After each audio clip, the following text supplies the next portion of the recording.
Burkina Faso, Al-Qaeda in the lands of the Maghreb is getting stronger in that country. And do you think it's getting stronger after General Traore took over? It has. Just look at the numbers of attacks. It really has. Is Burkina Faso safe under Captain Ibrahim Traore? If you ask a die-hard Pan-Africanist about the state of Burkina Faso under Captain Ibrahim Traore, brace yourself for a passionate TED Talk. They will tell you without missing a beat or breath that the country is not only doing well, it is positively thriving.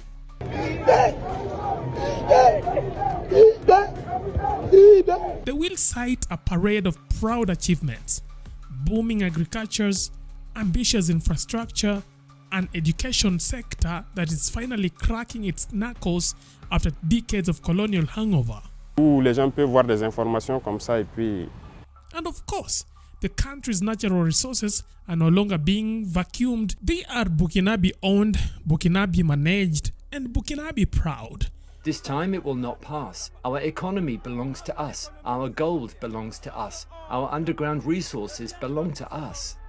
Traore, they will insist, is a poster child of sovereignty, a walking, talking middle finger to Western imperialism, striding through summits with a defiant posture and a Pan-African flag practically stitched into his uniform.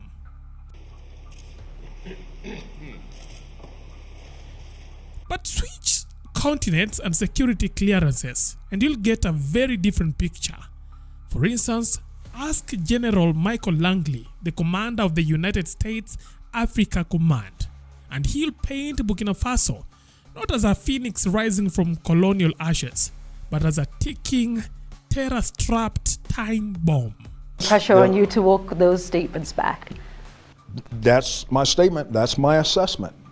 That is getting worse. More needs to be done. According to Langley, Captain Traore may be young, charismatic, and Instagrammable in his military fatigues, but leadership selfies won't stop jihadist insurgents. In fact, Langley insists things have gotten worse, much worse, since Traore took the reins in 2022. And do you think it's getting stronger after General Traore took over?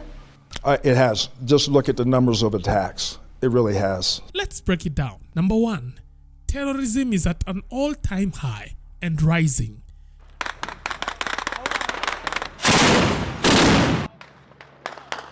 Remember Henry Damiba, the last military man who promised to end terror in places like Djibo.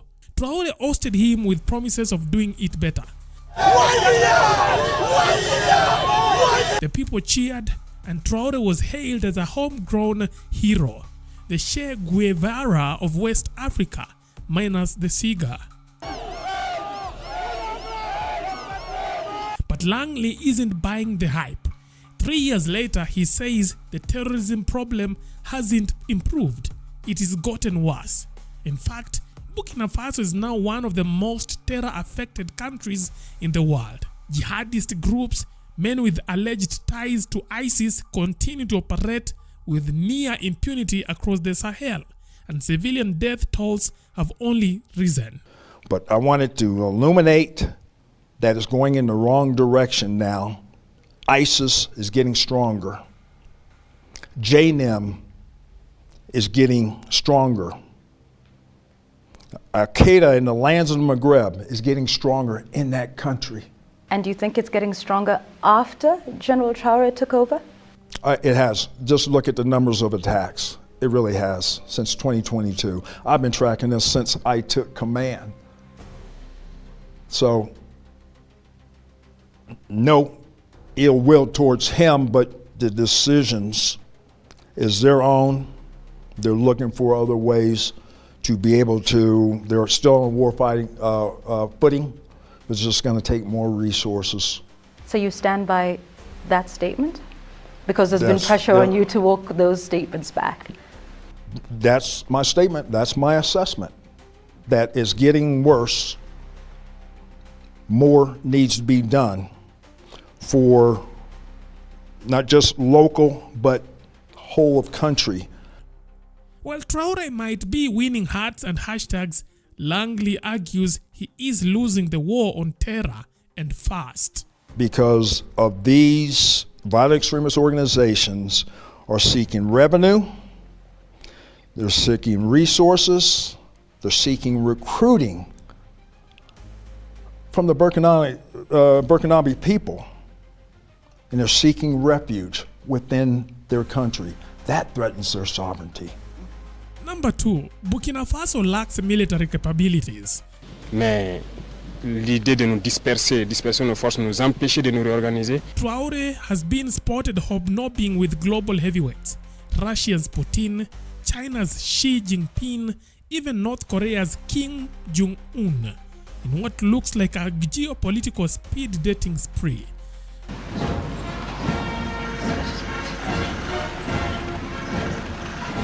Donde el presidente constitucional de la República Bolivariana de Venezuela, Nicolás Maduro, se reúne con el presidente de Burkina Faso, Ibrahim Traore. The Pan-Africanist crowd sees this as a masterstroke, a bold pivot from Western dependence. The expectations? These global bigwigs would shower Burkina Faso with enough military gear to make Rambo jealous.